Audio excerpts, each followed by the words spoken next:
ഇപ്പോൾ 24 കൊല്ലായി. 24 വർഷമായി ഇവിടെ മരണപ്പെടുന്ന പ്രവാസികളും മൃതദേഹങ്ങളും നാട്ടിലേക്ക്. അതും പ്രവാസികളും മൃതദേഹങ്ങളും ഹോസ്പിറ്റലിൽ കിടന്ന് സുഖമില്ലാത്തിട്ടുള്ള ഇവിടെ മറവ് ചെയ്യുന്ന പോലെ, ഇവിടെ ദയിപ്പിക്കുന്ന പോലെ എല്ലാം ചെയ്ത് കൊടുക്കുന്നുണ്ട്. ഇവിടെ പ്രവാസിയായത്വം വന്നിട്ട് ഇപ്പോൾ ജോലി കമ്പനി ജോലി അവൻ മരണപ്പെട്ടപ്പോൾ 600 ദിർഹംസിന് UAE നിന്ന് ദുബായിൽ നിന്ന് ഒരു ബോസിൽ ഈ മയ്യത്ത് ഇതാരാട്ട് ശബ്ദത്തിൽ പറഞ്ഞാരാ ആരോ പറഞ്ഞു വീഡിയോയിലൂടെ വന്നതാ. ആ വന്നത് അത് ഓക്കെ പോയിക്കുന്നെങ്കിൽ എന്ത് ചെയ്യണോ? ഞാൻ എൻ്റെ കാര്യമായിട്ടാണ് പറയുന്നത്. ഇത് നിങ്ങളൊക്കെ സമപ്രദങ്ങളൊക്കെ നിങ്ങളൊക്കെ ഉത്തരവാദിത്തപ്പെട്ട നിങ്ങൾക്ക് കൂടി ഞാൻ ഏറ്റെടുക്കും. നിങ്ങളെ കാര്യമായിട്ട് ഞാൻ ഏറ്റെടുക്കും. ഇന്ന് ഈ സമയത്ത് ഇവിടെ ക്യാൻസൽ ചെയ്ത് നടക്കും. ഒരൊറ്റ ബോഡി ഉണ്ടായിരിക്കുന്നു, ഒരൊറ്റ ഒന്ന് കൂടുതലൊന്നല്ല, ഒറ്റ ഒന്ന് കൊണ്ടുപോയിട്ടില്ല. പോയിക്ക് നോക്കരുത്. പോയി അവർ സമ്മതിക്കട്ടെ, അവർ സത്യമല്ല പറയൂ. അവർ ആ വീഡിയോ ഫുള്ള് കണ്ടിരുന്നു, വയസ്സിൽ കണ്ടിരുന്നു. അൽക്കൂസ് പോയിട്ട് പെട്ടിക്ക് വണ്ടിക്ക് ഇത്ര പൈസ കറക്റ്റ് പറയണമെങ്കിൽ ആദ്യം കൊണ്ടുപോയല്ല പറഞ്ഞിട്ട് പറയാൻ കഴിയോ? ഇതിന് മുമ്പേ വണ്ടി വിളിച്ച് പോയിട്ടാകല്ലോ അവര് ഉണ്ടാവും. പക്ഷെ അവർക്കത് അങ്ങനെ ഒരു സംവിധാനം അവിടെ ഇല്ല എന്നുള്ളതാണ്. അത് ആര് പറയുന്നത്? നിങ്ങളല്ല പറയുന്നത്, ജനങ്ങളല്ല പറയുന്നത്. ഈ വീഡിയോ ഇട്ടവർ പറയുന്നില്ലല്ലോ. ഇല്ല അപ്പൊ വീഡിയോ ഇട്ടവർ പറയുന്നു ചെയ്യാൻ പറ്റുമെന്ന് പറയണ്ടല്ലോ. ഇപ്പോൾ ആ വീഡിയോയിൽ നിങ്ങൾ വിളിച്ചു നോക്കി, ആ നമ്പറിൽ വിളിക്കുക. അപ്പോൾ ഒന്നും പറയണ്ടല്ലോ ചെയ്യാൻ പറ്റുള്ളൂ. ഇല്ല, നമ്പറിൽ വിളിച്ചപ്പോൾ പറഞ്ഞത് ഞങ്ങൾ അതിനുള്ള ശ്രമങ്ങൾ നടത്തുന്നു എന്ന് മാത്രമേ പറഞ്ഞിട്ടുള്ളൂ. പക്ഷെ അതുമായി ബന്ധപ്പെട്ട ഒരു അറിയിപ്പും എവിടെ നിന്ന് വന്നിട്ടില്ല. എംബാമിംഗ് സെന്ററിൽ നിന്നോ അധികാരികളിൽ നിന്നോ അധികൃതരിൽ നിന്നോ നമുക്ക് കിട്ടിയിട്ടില്ല. അവർ കഴിഞ്ഞ ദിവസം പുറത്തുവിട്ട രേഖകൾ പോലും 1840 ദിർഹംസ് എന്നാണ് പറഞ്ഞിട്ടുള്ളത്. എൻ്റെ അറിവിൽ അതേ ഉള്ളൂ. എൻ്റെ അറിവിലാട്ടോ ഞാൻ പറയുന്നത്. നിങ്ങളൊക്കെ ഇപ്പോൾ അവിടെ വരുന്ന ആൾക്കാരാണ്, നസീർ ക, കരീം ക, സായിദ് ക ഒക്കെ. പിന്നെ നമ്മൾ തിരുവനന്തപുരത്ത് കക്കാൻ പോയത് കോഴിക്കോട് കുഞ്ഞു വേണ്ടി ആവശ്യമില്ല. ഈ നിയമം വരുത്തിയിട്ട് പ്രാബല്യത്തിൽ വരുത്തിയപ്പോരെ. ശവന്തിയാണ് ആരാവിൽ പറയുന്നത് ഞമ്മക്കും ഓളും മക്കളും കുടുംബമൊക്കെ ഉള്ളവരാ ഇവർ. ഞാൻ ഇന്നിപ്പോൾ നമുക്കൊക്കെ നിർത്താം, ഇവരൊക്കെ കാര്യം ഞാനായിരിക്കും ഈ വീഡിയോ ഒക്കെ പറയുന്നത്. നമുക്ക് ഇവർ ചെയ്ത് കൊടുക്കട്ടെ. ഇവർ ഒരു മയ്യത്ത് കയറ്റി വിട്ടത് ഒറ്റ ഒന്ന് കയറ്റി വിട്ട് ചരിത്രങ്ങൾക്ക് പറയാൻ പറ്റും. ഒരൊറ്റ ബോഡി കയറ്റി വിട്ടത് 400 ദിർഹംസ് മുതൽ 1000 ദിർഹംസിന് ഇടയിലായിട്ടുള്ള ഒരു പ്രൈസിന് ഞാനൊന്ന് സംസാരിച്ചോട്ടെ. ഇതിലിപ്പോ 2 കാര്യങ്ങളാണ്. ഇപ്പൊ സത്യത്തിൽ ഇപ്പൊ കുറച്ച് ദിവസമായി ഇപ്പൊ ഈ വീഡിയോ ഒഴി നടക്കുന്നുണ്ട്. നമ്മൾ കുടുംബം കാണുന്നല്ലേ. സത്യസന്ധമായിട്ട് ഒരുപാട് പേര് നമുക്ക് മെസ്സേജ് അയക്കുന്നുണ്ട്. ഇത് ഇതിനൊരു മറുപടി നിങ്ങൾ കൊടുക്കാത്തത്, അല്ലെങ്കിൽ എന്താണ് ഇതിന്റെ സത്യാവസ്ഥ എന്ന് വെച്ചിട്ട് ഒരുപാട് പേര് അയക്കുന്നുണ്ട്. സത്യസന്ധമായിട്ട് പറഞ്ഞെങ്കിൽ അതൊരു വിഷമം തന്നെയാണ്. കാരണം എന്ന് വെച്ചാൽ യൂസ് ചെയ്ത വാക്ക് എന്ന് പറഞ്ഞാൽ ശവം തീനികൾ എന്നാണ് യൂസ് ചെയ്തിരിക്കുന്നത്. ശവം, അതായത് ഒരു ശവം തിന്നുന്നു, ആ ശവം തിന്നെ അത് നമ്മൾ കുട്ടികൾക്ക് കൊണ്ടുപോയിട്ട് നമ്മൾ അതിൻ്റെ ഭക്ഷണം കൊടുക്കുന്നു എന്നാണ്. ഒരു കാര്യം ആദ്യം മനസ്സിലാക്കേണ്ടത്, ഒരാളും സ്വന്തമായിട്ട് സാമൂഹ്യ പ്രവർത്തകർ എന്നൊരു പേരിൽ വരുന്നില്ല. അഷ്റഫ് ഖാ പൊതുപ്രവർത്തകർക്ക് വന്ന് അഷ്റഫ് ഖാക്ക് ജനങ്ങൾ കൊടുത്ത പേരാണ് സാമൂഹ്യ പ്രവർത്തകർ എന്ന്. അത് ഇന്ത്യ ഗവൺമെൻറ് ഏറ്റെടുത്ത് ഇന്ത്യൻ ഗവൺമെൻറ് അതിനുള്ള അംഗീകാരം കൊടുത്തു ഇല്ലേ? ഇതുപോലെ തന്നെ ഓരോരുത്തർക്കും കൂടെ കൊടുത്തിട്ടുണ്ട്. ഇവിടെ UAE ഗവൺമെൻറ് മാഷാ അല്ലാ എല്ലാത്തിനും സപ്പോർട്ട് ചെയ്യുന്ന ഒരു ഗവൺമെൻറ്റാണ്. എല്ലാ രാജ്യങ്ങൾക്കും, അതായത് ഏകദേശം എത്രയോ രാജ്യങ്ങൾ ഇവിടെ ഉണ്ട്. ആ രാജ്യത്തെ എല്ലാവിധ മതത്തിൽപ്പെട്ടവരും ഇവിടെ താമസിക്കുന്നുണ്ട് ഇല്ലേ? അവരെ ഏതൊക്കെ രീതിയിൽ ഇവിടെ മറ ചെയ്യണം എന്ന് എനിക്ക് തോന്നുന്നു GCC ചിലപ്പോൾ ഇങ്ങനെ എല്ലായിടത്തും ഉണ്ടാവുമെന്ന് എനിക്ക് തോന്നുന്നില്ല. UAE അത്രയും കൊടുക്കുന്നുണ്ട്. അതിൽ നമ്പർ 1 ആണ് ദുബൈയിൽ. കാരണം നമുക്ക് മനസ്സിലാക്കേണ്ടത്, ഒരു ഹിന്ദു മരിച്ചു കഴിഞ്ഞാൽ നമ്മുടെ നാട്ടിലെ ഹിന്ദു മരിച്ചു കഴിഞ്ഞാൽ എന്താണോ ആ ചടങ്ങ്, അതേപോലെ തന്നെ അതിൻ്റെ A to Z ചടങ്ങ് ചെയ്യാൻ വേണ്ടിയിട്ട് ഇവിടുത്തെ ദുബൈ ഗവൺമെൻറ് നമുക്ക് സൗകര്യം ഒരുക്കിയിട്ടുണ്ട്. അതായത് അയാളുടെ മരിച്ചു കഴിഞ്ഞാൽ അവരെ നാട്ടിലേക്ക് കൊണ്ടുപോകണ്ട, അവർക്ക് ഇവിടെ ചിത ഒരുക്കണം, ക്രിമിനേഷൻ ചെയ്യണം, കത്തിക്കണം, ഒക്കെ അവരുടെ ആചാരപ്രകാരം അതിന് ഇവിടെ അംഗീകരിക്കാൻ വേണ്ടിയിട്ട് ഇവർ അതിൻ്റെതായ ഒരു സ്ഥലം ദുബൈയിലാണെങ്കിൽ ജബലാലിൽ കൊടുത്തിട്ടുണ്ട്. ഈ ഒരു ബോഡി ആളെ ജബലാലിൽ കൊണ്ടുപോയി ഇവിടെ പൂജാരി ഉണ്ടെങ്കിലും പൂജാരി വെറുതെ വന്ന് പൂജ ചെയ്യുന്നില്ല. ആ പൂജാരി ചാർജ് ചെയ്യുന്നുണ്ട്.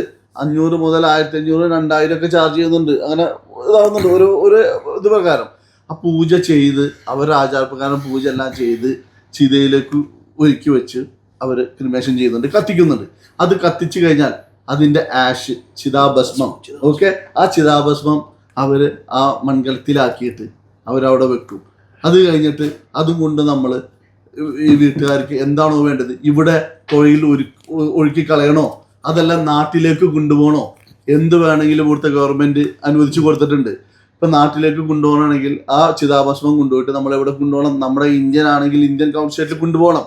ആ ഡോക്യുമെൻറ്റേഷനും ഈ ചിതാഭസ്മം കൂടി ഇന്ത്യൻ കൗൺസിലേറ്റിൽ കൊണ്ടുപോയി കഴിഞ്ഞാൽ അവർ ആ ഡോക്യുമെൻ്റ് അവിടുന്ന് ഇഷ്യൂ ചെയ്യും. ഇത് ഇന്ന ആളുടെ ഇതിലുള്ള ചിതാഭസ്മമാണ്, ഇത് നാട്ടിലേക്ക് കൊണ്ടുപോകാൻ വേണ്ടിയിട്ട് ഞങ്ങൾ ഇത് കൊടുക്കുന്നു എന്നിട്ട് അവർ ലെറ്റർ കൊടുക്കും. ഈ സ്റ്റാമ്പ് ചെയ്തിട്ടാണ് ഈ ചിതാഭസ്മം നാട്ടിലേക്ക് എത്തിക്കുന്നത്. അപ്പോൾ അതങ്ങനെ ക്രിസ്ത്യൻസ് മരിച്ചു കഴിഞ്ഞാൽ അവർക്ക് ഇവിടെ ഉണ്ട്. ദുബായ് ആണെങ്കിൽ ജബലാലിൽ കൊണ്ടുപോവാം. അവരാചാരപ്രകാരം ഷർട്ടും കോട്ടും സൂട്ടും ഒക്കെ എടുത്ത് എന്താണോ ആചാരിക്കുന്നത് അതിന്റെ ലെവലിൽ അവർക്ക് എന്ത് ചെയ്യാം. ഇവിടെ പള്ളിയിൽ അച്ഛനൊക്കെ വന്ന് പ്രാർത്ഥിച്ച് എല്ലാ ഇതും അവരേതായ ചടങ്ങിൽ ഇതാക്കാം. അതിന് ബോക്സ് വേണം. ബോക്സ് ഒക്കെ വിളിച്ചു വരുത്തി ബോക്സ് ഓർഡർ കൊടുത്തു. പല വെറൈറ്റി ഉള്ള ബോക്സ് ഉണ്ട്. 1840 ദിർഹംസ് മുതൽ 4500 ദിർഹംസ് വരെയുള്ള ബോക്സ് ആണ്. അതിന്റെ കാര്യത്തിലേക്കും കിടക്കാം. ആ ബോക്സ് കൊണ്ടുപോയി ഇതാക്കാം. മുസ്ലിം മരിച്ചു കഴിഞ്ഞാൽ ഇവിടെ സ്ഥലമുണ്ട്. അൽക്കൂസും ഉണ്ട് ദുബൈയിലാണെങ്കിൽ, പിന്നെ സോണാപ്പൂരും ഉണ്ട്. ഇവിടെ 2 സ്ഥലത്ത് കൊണ്ടുപോയിട്ട് എന്ത് ചെയ്യാം, മറവ് ചെയ്യാം. ഓക്കെ, മുസ്ലിംസിന് മറവ് ചെയ്യാൻ വേണ്ടിയിട്ട് എന്തില്ല, ഇവിടെ ചാർജ് അവർ ഈടാക്കുന്നില്ല. ക്രിസ്ത്യൻസ് മറവ് ചെയ്യാൻ ചാർജ് ഈടാക്കുന്നുണ്ട്. അതൊരു പ്രൈവറ്റ്, അവരെ ക്രിസ്ത്യൻസ് ഒരു ചർച്ച ഏറ്റെടുത്തിരിക്കുന്നതാണ്. ദുബായ് ഗവൺമെന്റിനത് വാങ്ങിച്ചിട്ട് ചർച്ച ഏറ്റെടുത്തിരിക്കുന്നതാണ്. അത് ദുബായ് ഗവൺമെന്റ് മുനിസിപ്പാലിറ്റി ഫീസ് ഒരു 1020 ദിർഹംസ് ചാർജ് ചെയ്യും. പിന്നെ പള്ളി, അവരുടെ ചർച്ച് അവരെന്ത് ചെയ്യും, ഒരു 1500 ദിർഹംസ് ചാർജ് ചെയ്യും. ബോക്സിന് ഈ പറഞ്ഞ പോലെ 1840 മുതൽ അങ്ങോട്ടുണ്ട്. അതും ചാർജ് ചെയ്യും. ഡെത്ത് സർട്ടിഫിക്കറ്റ് ഉണ്ടാക്കണം 140 ദിർഹംസ് കൊടുത്തിട്ട്. പാസ്പോർട്ട് ക്യാൻസൽ ചെയ്യണം. ഓക്കെ, വിസ ക്യാൻസൽ ചെയ്യണം. ഇതെല്ലാം കഴിഞ്ഞിട്ടാണ് ക്രിസ്ത്യൻസിനെ മറവ് ചെയ്യുന്നത്. മുസ്ലിംസിനും ഇതേ റോൾ തന്നെയാണ്. പക്ഷെ മുസ്ലിംസിന് എന്തില്ല, ചാർജ് ഇല്ല. ഓക്കെ, പിന്നെ ഇതിൽ പറയാൻ ഒരു കാര്യം, ഇത് മുസ്ലിംസിനാ ഇവര് ഇത് വീഡിയോയിൽ ഇവർ പറയുന്നുണ്ട്, മുസ്ലിം മരിച്ചാൽ ആരും മറിയാൻ സപ്പോർട്ട് ചെയ്യില്ല. അത് ആരൊരാൾ മരിച്ചു കഴിഞ്ഞാലും ആദ്യം നമ്മളവരോട് റിക്വസ്റ്റ് ചെയ്യുന്നത് ഇവിടെ മറവ് ചെയ്തുകൂടേതാണ്. കാരണം നാട്ടിലേക്ക് കൊണ്ടുപോകുമ്പോൾ അതിൻ്റെതായ ബുദ്ധിമുട്ടും പ്രയാസങ്ങളും കാര്യങ്ങളൊക്കെ ഉണ്ട്. പറഞ്ഞു കൊടുത്തു, ഇവിടെ മറവ് ചെയ്തുകൂടെ, ഇവിടെ മറവ് നമുക്ക് ചൂടോടുകൂടി ഇപ്പൊ തന്നെ നമുക്കത് മറവ് ചെയ്യാം. അതാണ് ഇസ്ലാമിന്റെ നിയമം എന്ന് പറയുന്നത്. പക്ഷേ പ്രാവശ്യം പറഞ്ഞു കഴിഞ്ഞാല് ഇപ്പൊ ഷാജിദ് പറയണം അത് പറ്റൂല, നിങ്ങൾക്ക് ബുദ്ധിമുട്ടുണ്ടോ ഇത് ചെയ്തു തരാൻ എന്ന് ചോദിച്ചു കഴിഞ്ഞാൽ പിന്നെ ഞങ്ങൾക്ക് ഇതായി പോയി, ഞങ്ങൾ അത് അംഗീകരിക്കണം. ഓക്കെ, ഞങ്ങൾ അത് ചെയ്തു തരാന്ന്. പക്ഷെ അതിനു മുമ്പ് ഷാജിദ് ഭായിനോട് ഞങ്ങൾ പറയുന്നത് ഇല്ല, ഇവിടെ മറവ് ചെയ്തോ, ഡെത്ത് സർട്ടിഫിക്കറ്റ് ഉണ്ടാക്കണ്ട, പക്ഷേ മുസ്ലിം ആണെങ്കിൽ ഒന്നും ഉണ്ടാക്കണ്ട, നമുക്ക് അങ്ങനെ തന്നെ കൊണ്ടുപോയിട്ട് അങ്ങോട്ട് നിങ്ങൾ അനുവദിക്കുന്നില്ല എന്നുള്ളതാണ്. ഈ പറയുന്ന വ്യക്തികൾ എങ്ങനെയാണ് ഇവിടെ മറവ് ചെയ്യുന്നത്, എങ്ങനെയാണ് ഒരു ഹിന്ദു സഹോദരന്റെ പിന്നെ ഇത് കൊണ്ടുപോയിട്ട് ക്രിമേഷൻ ചെയ്യുന്നത്, അത് ദഹിപ്പിക്കുന്നത്, കത്തിക്കുന്നത് എങ്ങനെയാണ് ഒരു ക്രിസ്ത്യൻസിന്റെ ഇത് കൊണ്ടുപോയിട്ട് ഇതാക്കുന്നത്. ഇവിടെ ഈ പറയുന്ന വീഡിയോ പറയുന്ന ആരെങ്കിലും ഇതിനെതിരെ ചെയ്തിട്ടുണ്ടോ? അവരെന്താണ് ഇതിന്റെ ഡോക്യുമെന്റേഷൻ പറഞ്ഞിട്ടുണ്ടോ? സ്റ്റാർട്ടിംഗ് ഡോക്യുമെന്റേഷൻ മുതൽ അവസാനം വരെ ഇതെന്താന്നൊക്കെ പൊട്ടത്തരങ്ങളാണ്. ഫോറൻസിക് പോവാ, പേപ്പർ വാങ്ങാം. ഇവർ ഈ ശവന്തീനികൾ ഇതെന്നൊക്കെ വിളിച്ചില്ലേ, ഇങ്ങനെ വിളിക്കുന്നത് സത്യസന്ധമായിട്ട് പറഞ്ഞെങ്കിൽ അത് ഇവിടുത്തെ സാമൂഹ്യ പ്രവർത്തകർക്ക് മാത്രമല്ലാട്ട് ഇവർ അങ്ങനെ ഒരു വിളിയിൽ വിളിക്കുന്നത്. കാരണം ഇവിടുത്തെ ദുബായ് ഗവൺമെന്റിനെയും അവർ ആക്ഷേപിക്കുന്നുണ്ട്. ഇത്രയും നല്ല സൗകര്യവും ഇതെല്ലാം തന്ന ഗവൺമെന്റിനാണ് ഇവർ വിളിക്കുന്നത്. കാരണം ഇവിടെ എംബാമിംഗ് ഫീസ് വാങ്ങുന്നത് 1292.7. ഓക്കെ, അതായത് 1293 ദിർഹംസ്. എംബാമിംഗ് ഫീ, 220 ആംബുലൻസ്. അവിടെ ടൈപ്പ് ഏത് കമ്പനിയാണോ പ്രൈവറ്റ് കമ്പനി ആ ചെയ്യുന്നത്. ഓക്കെ, അപ്പൊ ഇത് ഈ ഒരു ഫീസ് പോകുന്നത് ദുബായ് ഗവൺമെന്റിനാണ് പോകുന്നത്. പിന്നെ ഈ 1840 രൂപ അവിടെ ബോക്സ് വിൽക്കുന്നത്, യഥാർത്ഥത്തിൽ ഈ ബോക്സ് DHയുടെ അണ്ടറിലാണ്, ദുബായ് ഹെൽത്ത് അതോറിറ്റിന്റെ അണ്ടറിലാണ് വരുന്നത്. ഈ ദുബായ് ഹെൽത്ത് അതോറിറ്റി അത് എന്ത് ചെയ്യുന്നതാണ്, വേറെ ഇപ്പൊ ഗവൺമെന്റ് ഒരു വിധപ്പെട്ടൊക്കെ പുറത്തേക്കല്ല കൊടുത്തിരിക്കുന്നത്. ഇത് പുറത്തേക്ക് എന്ത് കൊടുത്തിരിക്കുന്നത്, ലേലം വിളിച്ച് കൊടുത്തിരിക്കുന്നതാണ്. അത് ഏതോ ഒരു കമ്പനി എടുത്തിരിക്കുന്നതാണ്. ഇപ്പൊ നിലവിൽ എടുത്തിരിക്കുന്ന ഓക്കെ വാട്ടവർ ഏതോ ഒരു കമ്പനി, ആ കമ്പനി എടുത്തിരിക്കുന്നു.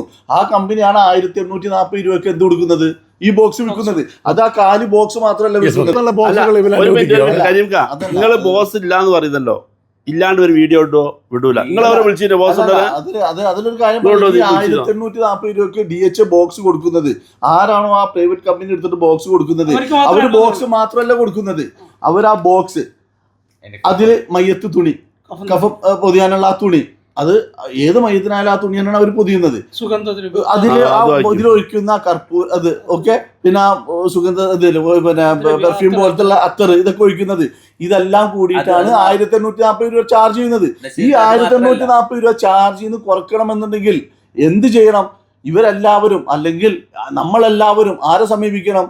ദുബായ് ഹെൽത്ത് ഗവൺമെന്റ് DHനെ സമീപിച്ചിട്ട് ഈ പൈസ കൂടുതലാണ്, ഇത് കുറച്ച് തരണം എന്നൊക്കെ സമീപിക്കണ്ടേ. അല്ലാതെ ഒറ്റയടിക്ക് അങ്ങോട്ട് ശവന്തീനികൾ, ഓരോ കുട്ടികൾ ശവന്തീനികളാന്നൊക്കെ വിളിക്കുമ്പോൾ ഇവരത് കറക്റ്റ് അത് നോക്കട്ടെ. ഓക്കെ, ഇപ്പൊ എന്നെ സംബന്ധിച്ചോളം എനിക്ക് ദുബായ് ഗവൺമെന്റ് ഗോൾഡൻ വിസ തന്നിട്ടുണ്ട്. ഇന്ത്യൻ കൗൺസിൽ നമ്മളെ പൊതുപ്രവർത്തനം അംഗീകരിച്ചിട്ടുണ്ട്. നമ്മളൊരാളെ വിളിച്ചിട്ട് അങ്ങോട്ട് ചെന്നിട്ട് മരണമുണ്ടോ എന്നല്ല ചോദിക്കാം. ഇങ്ങോട്ട് 10 പ്രാവശ്യം വിളിക്കുമ്പോഴാണ് ഒരു പ്രാവശ്യം വേണ്ട. ഇപ്പൊ ഇതിൽ കമന്റ് തന്നെ ഒരാളോ 100 പ്രാവശ്യം വിളിച്ച് കഴിഞ്ഞാൽ ഞാൻ ഒരു പ്രാവശ്യം ഫോൺ എടുക്കുള്ളൂ. ഇവനൊക്കെ ഈ പ്രൊമോഷനും കാര്യങ്ങളൊക്കെ പറഞ്ഞിട്ട് എന്താണ് യാമിന സേവറ അതോ ഇതെന്നൊക്കെ പറഞ്ഞിട്ടാണ് ഇങ്ങനെ അത് കുറച്ച് കഴിഞ്ഞാൽ വീഡിയോ ബുക്കും. വീഡിയോ ബുക്ക് എന്തിനാന്ന് യാമിന സേവർ തൊട്ടൊരു വീഡിയോ ഇട്ട് അതെന്താന്ന് ചോദിച്ചാൽ വീഡിയോ ഇട്ട് കഴിഞ്ഞാല് അപ്പൊ ഞാൻ ചോദിച്ചു എന്താണ് ഇത് വീഡിയോ ബുക്ക് ചെയ്യുന്നത് നമ്മൾ ചോദിച്ചപ്പോ പറഞ്ഞ് അത് കൊള്ളൂലെന്ന് പറഞ്ഞു. വീട്ടിൽ ചെന്നപ്പോ ഈ തടവ് ചെയ്തിട്ട് ഞാൻ എന്തെങ്കിലും ഒഴിവാക്കിയാൽ കൊള്ളൂല. ഇല്ല അത് നല്ല പവറാണല്ലോ ഇതിന് ഒഴിവാക്കിയത്. അങ്ങനെ എന്തിനാണ് ഒഴിവാക്കിയത്? ഇൻഫ്ലുവൻസേഴ്സ് എന്ന് പറഞ്ഞുകൊണ്ട്